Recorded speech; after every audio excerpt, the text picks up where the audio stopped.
Class 10 মেট্ৰিকৰ ছাত্ৰ-ছাত্ৰীৰ বাবে এটা ভিডিঅ' লৈ আহিছোঁ ভূগোলৰ। এইটো হ'ল তোমালোকৰ ইলেক্টিভ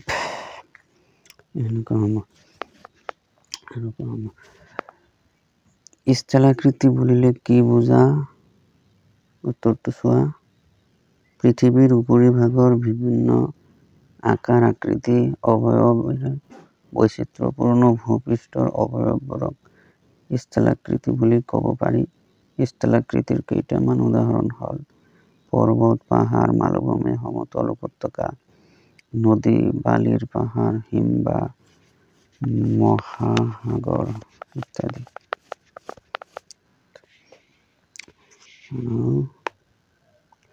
ভূ-আকৃতিক বিজ্ঞান সংজ্ঞা দিয়া।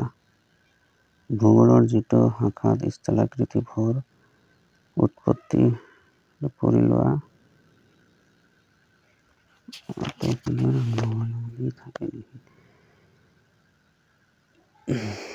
বিজ্ঞান কাক বোলে? ইয়াৰ তাৎপৰ্য কি? অৱনমন প্ৰক্ৰিয়াৰ ফলত মৰুভূমিৰ কোনো এটা অংশৰ উচ্চতা কমি ভূগৰ্ভস্থ জলপৃষ্ঠৰ ওচৰ চাপে। এইদৰে অৱনমিত অংশটো মৰুদ্যানলৈ ৰূপান্তৰিত হয়।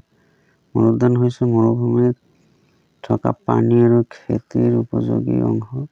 মৰুদ্যানত অলপ ওচৰত খেতি-বাতি কৰিব পাৰি আৰু মৰুদ্যানৰ ভাৱে মানুহে সেই স্থানত বসবাস কৰিও লগতে খেতি-বাতি কৰি জীৱন নিৰ্বাহ কৰিব পাৰে। মানুহে এই মৰুদ্যানৰ এইখিনি